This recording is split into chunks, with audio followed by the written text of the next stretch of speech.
Alright, here with our third match with Esper Brain Control. On the draw. So we see this hand, which is pretty suspect. Some of you watching this may not even consider this borderline. On the draw, Logic Knot isn't particularly great. However, I decide at this point, like, we have some lands and some counters. We have a bet call. I decide maybe our deck can draw us out of this if we go to 5. It would probably... there's a reasonable chance it's better. I decide to keep, though. Might as well risk it. And we see Bloodstained Mire into Thoughtseize. So we're either playing based on the Bloodstained Mire against Jund, like regular Jund, or the Death Shadow Jund. And we're going to learn something about, like, by what he takes here. So he takes Bet Call. This tells me that he's probably... Street Wraith also tells us this is Death Shadow Jund, obviously. So the fact that he took Bet Call means that he's probably not on a Liliana hand, because Liliana is so good against what our deck looks like in general, just like counters and lands, that he would probably take one, even if he only had one Thoughtseize. I think taking one Knot is pretty legit, because if he draws on his second turn a second piece of disruption and resolves Lily, then we're in bad shape. As it stands, he plays Goyf, which is better than it could have been. So now we're not going to get lilied. We're going to play this Delta because we're going to want to fetch white at some point. We can do it painlessly with the Strand. We might need to counter something here. We're going to take 3.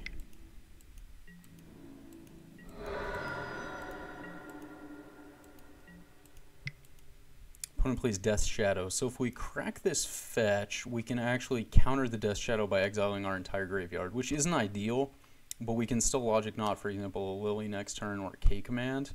So I think that's worth doing, since this is a 2-2 about to be a 5-5, and Goyf is only going to be a 4-5.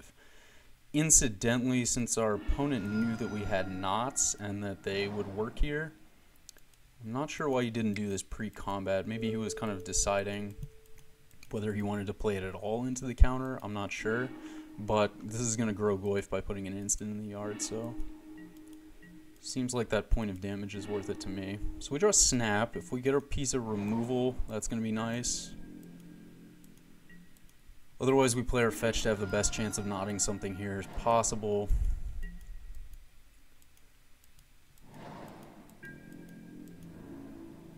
Opponent gets in for 4.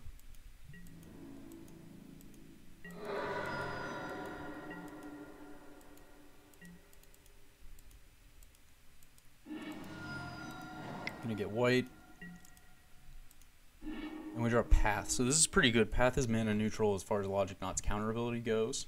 So we could play a land tapped, Path, and Logic Knot. We could also play a land untapped, because if our opponent plays a land, then I guess we would still be able to counter a Goyf. Is that true? So we get 3 in the yard. He plays Goyf. If he plays a land, we can't counter it. If he doesn't play a land, then we can. So that's something.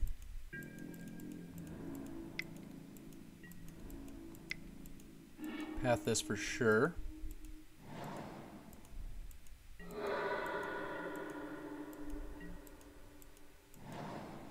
Opponent does play a land and plays a shadow. So assuming nothing else happens here, we're in decent shape. So our opponent has 2 cards in hand, and there's a reasonable chance that they're removal spells, although they could be a Battle Rage and our opponent just didn't want to use it early. They could have, but that's possible. It's nice that we drew a fetch here because it enables Logic Knot a lot, and also we do want to play an untapped land, so saving 1 point of damage might be important later. White tells us our opponent might have Lingering Souls, but maybe we don't expect that main deck. So here we're going to Snap Path this, and hope that our Logic Knot holds up for something.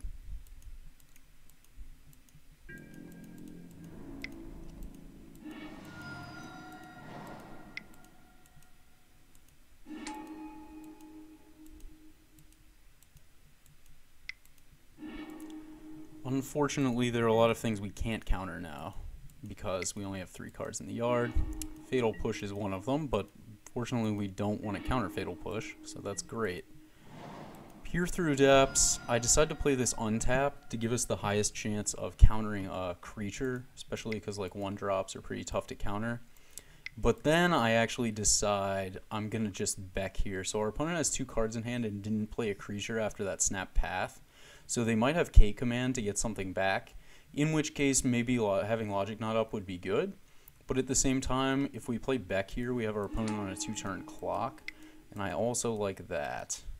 So our opponent plays Gore-Clan Rampager, just hard casts it, which is interesting to me. And now we have a decision. So, like, does our opponent have Fatal Push? Not sure.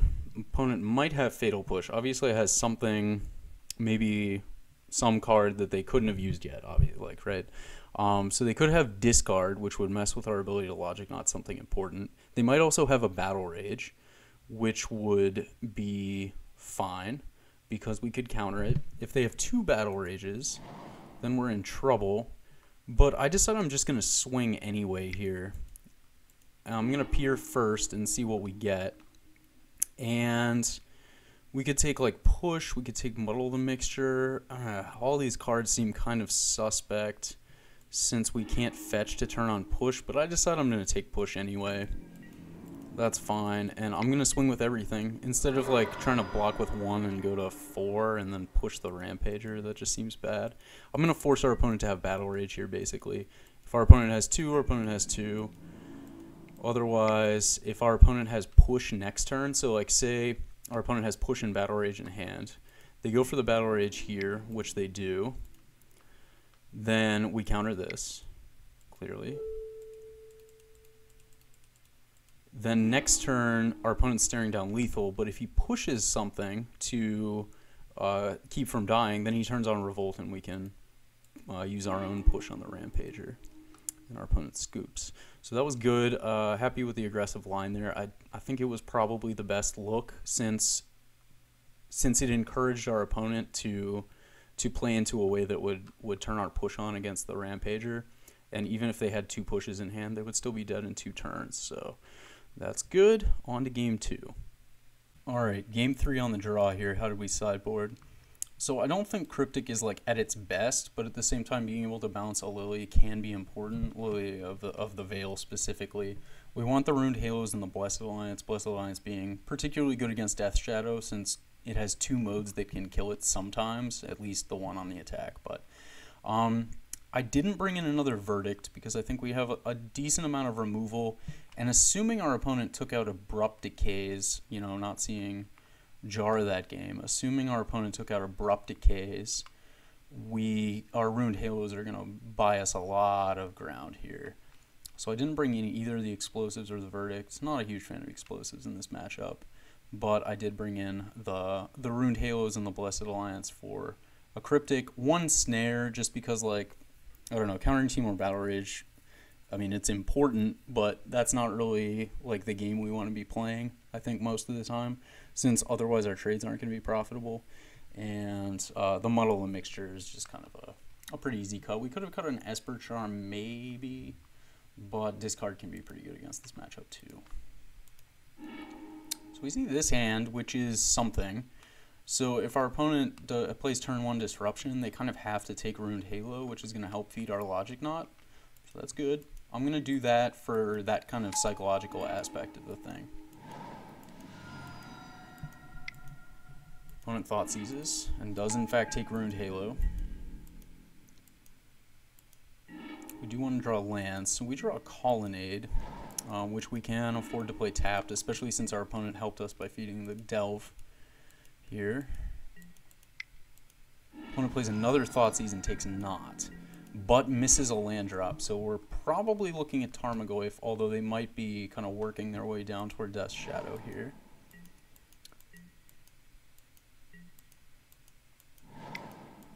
Opponent plays an Inquisition, so that's either going to take Beck or Esper Charm, obviously, and probably it's going to take Esper Charm since we don't have an Enabler.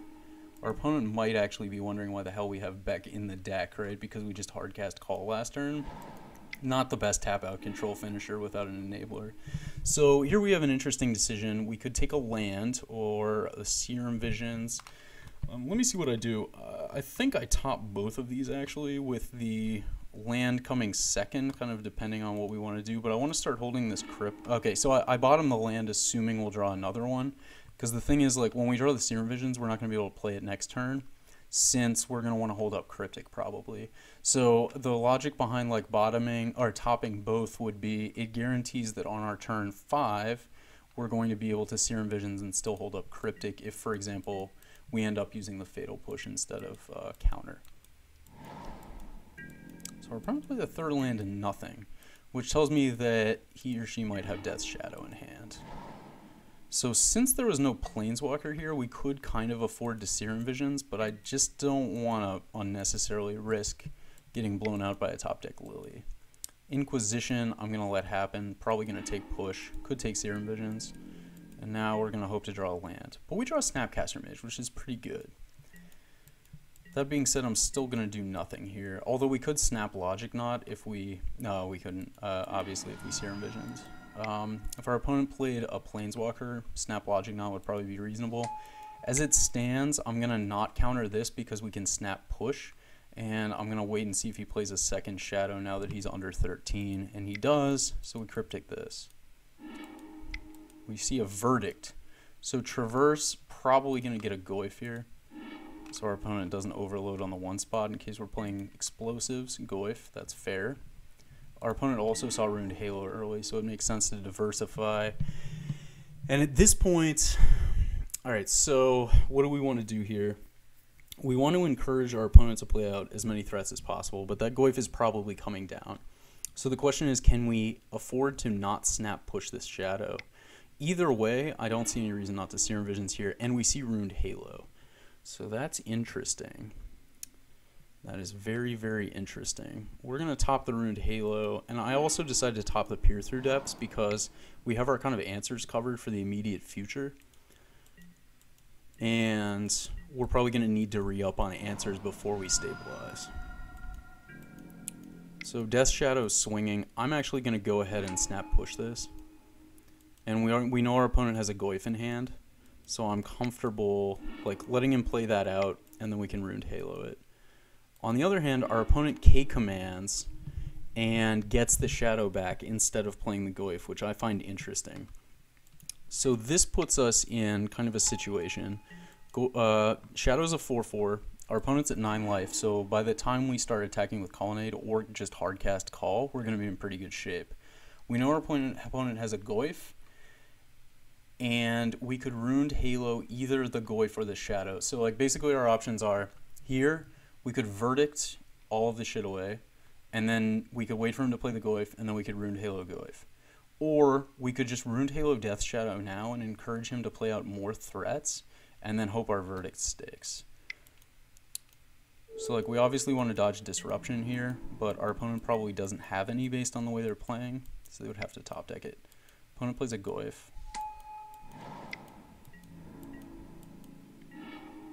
So Goyf is a 6/7, and Temur Battle Rage isn't going to kill us. Can't do anything with the Shadow. So we could Verdict here, or we could wait. I'm going to wait. I'm going to wait and Peer Through Depths and see if there's something useful. If our opponent plays some kind of blowout spell here, Hand Disruption or Liliana of the Veil, we can peer and hopefully hit a knot. As it stands, I'm just going to chump this. Our opponent's not going to Battle Rage that, probably. Our opponent traverses, and this is excellent because our opponent's forced to traverse for Goyf. Excuse me, because of the Ruined Halo. I guess he could have done Gorkland Rampager, but actually he traverses for Scooze, so I wasn't really expecting this card, but same idea, right? He can't traverse for Death Shadow, so we're not like losing out on Ruined Halo value. So Death Shadow resolves, that's fine, that's not going to be able to do anything. And now we peer, and we see Path, Cryptic, Snare, Verdict. So like all of these are good cards. Since we're tapping out for Verdict next turn, I don't really see a reason to take, like for example, another Verdict. Our opponent is at 1 card in hand. I think 1 for 1 removal is probably just as good. Cryptic Command is reasonable, but we're not going to be able to use it next turn, and that's probably the turn it matters most. So I'm going to take the Path. On tap, we hope we draw a land somewhere in here. We draw a Brain in a Jar, which is actually basically as good, so That's nice. Gonna verdict.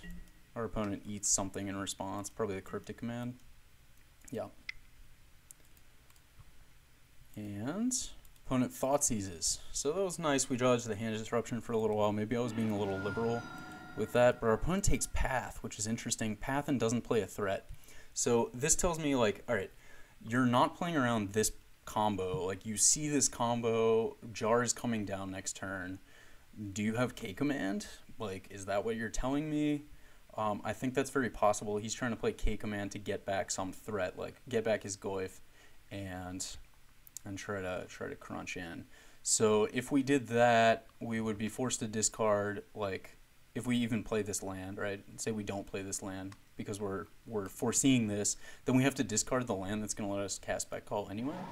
So since it puts our opponent on a 1-turn clock with Colonnade, I'm just going to card cast call. I'm just going to, like, forego the combo entirely, and we win. So either our opponent didn't have a push or didn't, like, had one push for the Colonnade and didn't draw a creature there. Maybe our opponent had a shadow too. That's possible since it was haloed out. But either way, I think it's kind of an interesting decision there where we can go for the value or we can just kind of set up to win and force our opponent to have, you know, something. I guess like Golgari Charm, right? Would have done something, but at the same time Colonnade was online too. So that was good. Nice. Happy with the results against Death Shadow as usual. See you for match 4.